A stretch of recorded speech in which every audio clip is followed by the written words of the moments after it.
जो प्रोटेस्ट है कॉकरोच जनता पार्टी रही है, उसको लेकर आपकी क्या सोच है, उसके समर्थन में समर्थन में है। मुझे ऐसा लगता है कि कॉकरोच जनता पार्टी इस स्केल का पहला प्रोटेस्ट है जो इस देश में हो रहा है। इस सरकार इतने सालों की जो भी ज्यादतियां हैं उसकी against this is the first time that the youth that the Gen Zs have raised their voices and that is why I support this cause. आपको आपके घर के आसपास या आपके जानने वालों में कुछ ऐसा हुआ है, किसी का पेपर जो है मिस हुआ है या फिर लीक हुआ है, जिसकी वजह से आपको लगा इन्हें सपोर्ट करना चाहिए? मुझे नहीं लगता कि सिर्फ जानने वालों की वजह से ही कोई सपोर्ट कर रहा है। पूरे देश की दिक्कत है ये। एक जानने वाले से आप पर्सनली जरूर अफेक्ट हो सकते हैं, but I think this is a problem on a way larger scale then anybody I know. आप किसके लिए फूल लेके आए हैं? These are flowers for peace. We are not here to do anything rivalry or something like that. We are here to say we are peaceful. जैसे सोनम वांगचुक ने appeal की थी कि आप इसे जो पुलिस ऑफिसर्स हैं उन्हें दो जाके पीसफुली एक अपना। This is actually I feel अब मतलब एक साइन है for peace, for cooperation कि हम किसी चीज़ के लिए नहीं आए. We just want our rights. We just want what we deserve. That is it.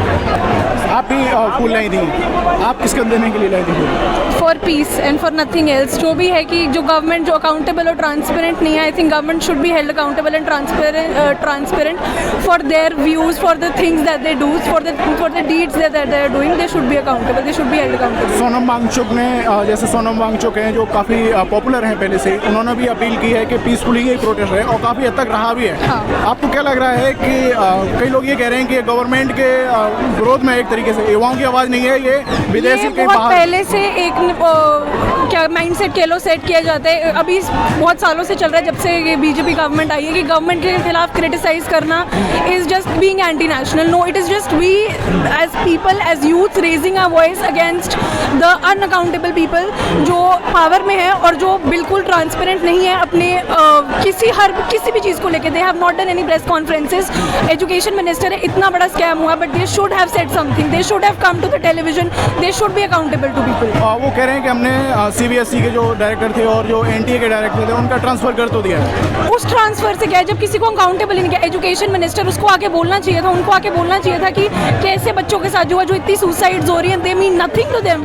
It is very important to come and to speak in front of everybody. आपको क्या लग रहा है अगर वो रिज़ाइन करते हैं तो कहीं ना कहीं कुछ फ़र्क पड़ेगा? इट इज़ हार्डली टू से। अगर रिज़ाइन भी करते हैं तो कि ऐसा हो ना हो कि फ़र्क ज़्यादा पड़े, बट ठीक है, रिज़ाइन करके भी इट इज़ लाइक कि लोगों की बात सुनी जा रही है रेजिग्नेशन के बाद। क्यों आप इस प्रोटेस्ट के समर्थन में आए हैं? देखिए, सुबह से इतनी कड़क धूप में यहाँ पर हम लोग इसीलिए खड़े हैं क्योंकि हम सब अब पहचान चुके हैं इनफ इज़ इनफ, बहुत हो चुका है। साल दर साल ये पेपर लीक के जो किस्से हैं वो बढ़ रहे हैं, कम नहीं हो रहे हैं। छात्राओं की जो सुसाइड हो रहा है, सुसाइड भी इंस्टीट्यूशनल मर्डर कहेंगे हम, वो बढ़ रहा है। अभी कुछ दिनों पहले 17 साल की एक लड़की ने आत्महत्या कर ली पेपर लीक के ही चलते। तो कब तक हम स्टूडेंट्स ऐसे जिए? कब तक हम लोग सवाल ना पूछें? कब तक हम लोग ऐसे इकट्ठा ना हो? हम 2024 में भी यहाँ आए थे जब नेट और नीट दोनों की परीक्षाएं लीक हो गई थी, तब भी बोला था धर्मेंद्र प्रधान ने इस्तीफा दे, नहीं दिया क्योंकि ये बेशरम लोग हैं, बिल्कुल नहीं देते हैं, इसलिए हम लोग आ जाए सब इकट्ठा होकर। उन्होंने अपनी गलती मानी, NTA के जो प्रमुख थे और CBSE के जो प्रमुख थे उनके ट्रांसफ़र कर तो दिए। ट्रांसफर से क्या होता है? क्या उन्होंने करा है पेपर लीक? आपको क्या लगता है पेपर लीक होना इतना आसान है कि एक व्यक्ति ने करा और वो पेपर लीक हो गया? और रिपीटेड जो घटनाएं हो रही हैं, अलग अलग एग्जाम्स की हो रही है। मुझे तो भी कुछ दिनों पहले मैसेज आते हैं कि NIFT का पेपर लीक तक हो गया, जो कि फैशन टेक्नोलॉजी का एग्जाम होता है। मतलब इतने सारे एग्जाम्स लीक हो रहे हैं, आप किसका तबादला करेंगे? पहली बात, आपका काम क्या है शिक्षा मंत्री होने के बतौर? आपका काम है टू मेक श्योर कि छात्रों के एग्जाम सही ढंग से कंडक्ट हो, वक्त पर। काउंट भूल चुके हैं हम पेपर लीक का, तो आप तो अपना काम कर ही नहीं पा रहे हैं। आप क्या सोच रहे हैं कोई CBSE का चेयरमैन है उसको हटा देने से हो जाएगा? चेयरमैन को हटाया कहाँ? एग्रीकल्चर वाले डिपार्टमेंट में डाल दिया, वो तो वहाँ पर भी यही करेंगे। उनका प्रमोशन कर दिया, अभी प्रमोशन कर दिया है, कोई अकाउंटेबिलिटी नहीं ले रहे हैं यहाँ पर। तो आपको क्या लग रहा है अगर इस धर्मेंद्र प्रधान इस्तीफा दे देते हैं तो उससे क्या फर्क पड़ने वाला है? देखिए, धर्मेंद्र प्रधान का इस्तीफा देना एक बहुत बड़ी जीत इसलिए होगी क्योंकि ये जो सरकार है ना, ये बिल्कुल गूंगी बहरी है। इसने अपनी आंखों पे पट्टी बांध ली है, कानों में रुई ठूस ली है। एक मंत्री इनका अकाउंटेबिलिटी नहीं लेता है, चाहे रेल हादसे हो जाए, चाहे कुछ हो जाए, चाहे पेपर लीक हो जाए। ये सरकार को लग रहा है ये इम्यून है, ये कुछ भी करेंगे इन पे बात ही नहीं आएगी। लेकिन जब ये रेजिग्नेशन आएगा तब इस सरकार को समझ आएगा कि ये जो इतने लाखों छात्र हैं ना, इनकी आवाज आपको सुननी पड़ेगी, अकाउंटेबिलिटी लेनी पड़ेगी। आप अपना काम ढंग से नहीं कर पाए इसलिए आपको गद्दी छोड़नी पड़ेगी। इस प्रोटेस्ट के बारे में कहा जा रहा है कि जो लोग इससे जुड़े हुए हैं वो बाहर के लोग हैं, जो जिस लोगों ने उसको फॉलो किया है वो इंडिया से नहीं बाहर के लोग थे। वही ना, आप ये देखिए सीबीएसई का 17-18 साल का जो स्टूडेंट है जिसने ट्वीट डाला था कि मेरा फिजिक्स का पेपर मेरा नहीं है, मेरे को पता चल चुका है, उसको बोल दे रहे हैं ये लोग पाकिस्तानी एंटी नेशनल। इन लोगों की कोई हद है? हम जैसे लोगों को तो कब से बोलते आ रहे हैं टुकड़े टुकड़े गैंग, एंटी नेशनल, पाकिस्तानी। क्यों? हम सवाल पूछ रहे हैं इसलिए। एक वक्त आएगा बस बीजेपी अब तो वही वक्त है, बीजेपी सपोर्टर्स जितने भी हैं वो सारे सबसे बड़े देशभक्त हैं, बाकी सब एंटी नेशनल है। महिलाएं, वर्कर्स, फार्मर्स, स्टूडेंट्स, यूथ सभी तो एंटी नेशनल है। बचा कौन है फिर? सिर्फ जो बीजेपी को पसंद करते हैं वो देशभक्त। वो लोग तो इस जो प्रोटेस्ट आप लोगों ने किया इसका भी मजाक उड़ा रहे हैं, इसके बारे में भी गलत सलत बातें कर रहे हैं। देखिए उनको गलत सलत बात करनी है करते रहे, लेकिन ये सरकार बिल्कुल डर चुकी है, तभी आज परमिशन भी दी गई है हमको। और हम ये डर चुकी है तभी 3 दिन से हम लोग को दिल्ली पुलिस फोन कर रही है कि आप लोग कहाँ जाएंगे, क्या प्लान है आप लोगों का, एड्रेस क्या है। कोशिश पूरी थी हाउस अरेस्ट करा जाए। बिल्कुल हम लोग को कॉल आ रहे हैं 3-3 दिनों से कि आपको हाउस अरेस्ट कर लेंगे, मत जाओ मत जाओ। तो इनकी पूरी यही कोशिश है। तो इनको दिखाने के लिए मजाक उड़ाना है, बट अंदर से इनको डर लग रहा है, क्योंकि ये जो इतने लोग हैं ना, सिर्फ इतने नहीं है, देश भर से लोग अपनी अपनी जगह पे प्रोटेस्ट कर रहे हैं। इतने लोग तो आ भी नहीं पाए हैं, तो डरना। क्या लग रहा है जो जिस तरीके से सोशल मीडिया पर एक पार्टी बनती है, सोशल मीडिया पर आंदोलन शुरू होता है, आज वो जमीन पर उतरे हैं लोग, तो युवाओं में क्या संदेश जाएगा? जो देश भर के युवा जो यहाँ नहीं आ पाए, आपको लग रहा है उनमें थोड़ी सी आशा जागेगी? बिल्कुल, हमें इतने दिनों से मैसेजेस आ रहे हैं कि we fully support you, we are unable to come, हम आ नहीं पा रहे हैं। लेकिन इतने भी मैसेजेस आए कि हाँ, हैदराबाद से 150 लोग ट्रेन में बैठ चुके हैं, हम आ रहे हैं, मुंबई से कोई फ्लाइट टिकट कटा के आ रहा है। तो देखिए मैं तो इसको ऐसे ही देखती हूँ, this is just the beginning. आज एक शुरुआत हुई है और आज का दिन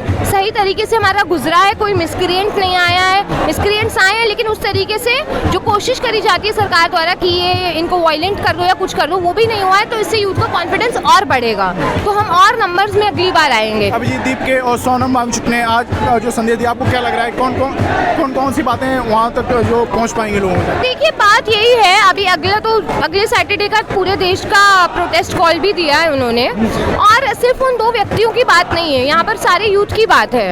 और चाहे वो लोग हो या ना हो, ये मूवमेंट चलता रहना चाहिए। और हम जितने भी छात्र संगठन इसको सपोर्ट करें, ऐसा नहीं कि हम किसी पार्टी को सपोर्ट करें, हम कॉज को सपोर्ट करें, क्योंकि हम सालों से यही लड़ाई लड़ते आ रहे हैं। पेपर लीक नई चीज़ थोड़ी है, अब बस बहुत हाइट पे पहुंच चुका है ये। अगले सैटरडे को क्या कॉल दी गई है? अगर इस्तीफा नहीं होता है फिर से प्रोटेस्ट करेंगे? बिल्कुल यही ऑल इंडिया की कॉल दी गई है, क्योंकि देखिए दिल्ली तो हमें पता है कितने ही लोग आ पाते हैं, जो दिल्ली वाले हैं जो थोड़ा कर सकते हैं आ सकते हैं, लेकिन देश में तो बहुत लोग हैं, परेशान तो बहुत हैं। आप आओगे अगले सैटरडे को? बिल्कुल, हम तो इस आंदोलन से हमेशा से जुड़े हुए हैं और आगे भी जुड़े रहेंगे, और हम लोग तो कैंपेन चला रहे हैं, ज़्यादा से ज़्यादा लोगों को ला रहे हैं। आप पर्सनली बताइए, आपके साथ ऐसा क्या एक्सपीरियंस रहा जिसकी वजह से आपको लगा इससे जुड़ना चाहिए? देखिए एक्सपीरियंसेस यही रहे हैं, हम वो स्टूडेंट्स हैं जो पब्लिक यूनिवर्सिटी पे डिपेंडेंट हैं। मैं खुद, मेरी पूरी कॉलेज की एजुकेशन दिल्ली यूनिवर्सिटी से हुई है, ग्रेजुएशन भी, फिर लॉ की स्टूडेंट रही हूँ, पिछले साल कंप्लीट हुआ है। मेरे को याद है जब मैंने अपना लॉ फैकल्टी का एग्जाम दिया था, लॉ फैकल्टी इतनी जानी मानी यूनिवर्सिटी है दिल्ली यूनिवर्सिटी की, अभी जितने भी सुप्रीम कोर्ट के जजेस है ना, मैक्सिमम DU के लॉ फैकल्टी से ही है। जब मैंने वहाँ का दिया, कट ऑफ एकदम से ना पिछले साल से बहुत ज़्यादा उस साल चली गई। सब लोग कंफ्यूज कि इतनी ज़्यादा कैसे जा सकती है। मेरा लकीली हो गया, लेकिन इतने लोग हैं जिनका नहीं हो पाया। बाद में पता चला लाखों रुपयों में सीट बिकी थी उस साल। इतना बड़ा मुद्दा नहीं बन पाया कि बाहर आए, और ऐसा हर पेपर के साथ हो रहा है। स्टूडेंट से बात करिए, पता चलेगा हर किसी का ऐसी कहानी है। तो बिल्कुल ये तो सबकी पर्सनल स्टोरी है, एक ना एक, सबको जुड़ना चाहिए इसमें। अच्छा, ये आप अलग अलग तरीके के पोस्टर्स आपने लगा रखे हैं कि आर्टिस्ट, सिंगर, क्या मतलब है इनका? बेसिकली हम ये दिखाना चाह रहे हैं कि जो आर्टिस्ट कम्युनिटी है वो भी कॉकरोच जनता पार्टी के सपोर्ट में है। तो आपको आप मतलब किस तरीके के आर्टिस्ट हैं, कौन कौन क्या है, बता सकते हैं? कोई सिंगर है, कोई डांसर है, कोई एक्टर है, कोई पेंटर है, so all kind of artist are here today. आपको क्या लग रहा है कि अगर आप इस तरीके का प्रोटेस्ट कर रहे हैं तो क्या गवर्नमेंट के विरोध में हो जा रहे हैं क्या? गवर्नमेंट के विरोध में, उनके खिलाफ? सर खिलाफ नहीं है, कुछ गड़बड़ हुई है गवर्नमेंट के अंदर, हम उसका आंसर चाहते हैं, दैट्स ऑल। हम उनके खिलाफ नहीं है। लोग कह रहे हैं कि ये जो कांग्रेस जनता पार्टी बनी है, यानी कॉकरोच जनता पार्टी बनी है, कह रहे हैं कि ये फंडिंग बाहर से हो रही है, विदेशी लोग हैं। सर ये सारे जो पॉइंट्स है ये गुमराह करने के लिए इस मूवमेंट को, आप इस चीज़ पे कंसिडर मत करिए। अगर आपको चेक करना है तो उनकी वेबसाइट पे उनकी जो फंडिंग है वो ट्रांसपेरेंट हो रखी है, आप वो देख सकते हैं कि किसने किया है। आर्टिस्ट में आप क्या हो, आप क्या काम करते हो कुछ? सर मैं प्रोफेशनली एक इवेंट कंपनी चलाता हूँ। Event company. कोई सिंगर है आप में? सिंगर हमारे सोनू है। अच्छा, कोई गाना गा के सुना सकते हैं आप, इससे रिलेटेड कुछ भी, या फिर नारा गा देंगे भाई हमारा स्लोगन देंगे, स्लोगन चलो जी। आप ये क्या? अरे देश को बचाने कौन आया, कौन आया, कौन आया? कॉकरोच आया, कॉकरोच आया, कॉकरोच आया, कॉकरोच आया। अरे देश को बचाने कौन आया, कौन आया, कौन आया? कॉकरोच आया, कॉकरोच आया, कॉकरोच आया, कॉकरोच आया। सड़ी गली में बस्ता को ठीक करने कौन आया? कॉकरोच आया, कॉकरोच आया, कॉकरोच आया, कॉकरोच आया। सड़ी गली में बस्ता को ठीक करने कौन आया? कॉकरोच आया, कॉकरोच आया, कॉकरोच आया, कॉकरोच आया। आप सिंगर हैं? नहीं नहीं। तो ये आपको क्या लग रहा है, इस जैसे आप युवा हो, जेनजी हो, आप कुछ फर्क पड़ेगा इस प्रोटेस्ट से? बिल्कुल पड़ेगा। जब इतने लोग एक साथ हो जाएंगे, इतनी एकता हो जाएगी साथ में, तो क्यों फर्क नहीं पड़ेगा? युवाओं की आवाज़ हो, आप युवा हो, बिल्कुल। आपको क्या लग रहा है कुछ गड़बड़, बहुत ज़्यादा गड़बड़ हो गई थी इस बार? नहीं, मैं तो नहीं मानूंगा कि बहुत ज़्यादा गड़बड़ हो गई थी, पर यह है कि जो हमारा नीट का जो क्वेश्चन पेपर था जो लीक हुआ था वो नहीं होना चाहिए, क्योंकि उनका सिस्टम जो है वो सही नहीं है। अगर सिस्टम सही हो जाएगा तो ये दिक्कतें होंगी ही नहीं, कोई प्रोटेस्ट ही नहीं होंगे, कोई लड़ाई झगड़े नहीं होंगे, कुछ नहीं होगा, फिर तो सब सही चलेगा। क्या लग रहा है आप अगर धर्मेंद्र प्रधान जी इस्तीफा दे देते हैं तो कुछ सुधरेगा? अगर देखो, हम बस देखो कोशिश कर सकते हैं अपनी, ठीक है। अगर उनके अलावा कोई और आता है, और वैसी बात है, अगर उनको हमारे प्रोटेस्ट के बारे में पता चलेगा तो वो ज़रूर करेंगे। अच्छा। हाँ, तो उनसे बेटर ही करेंगे।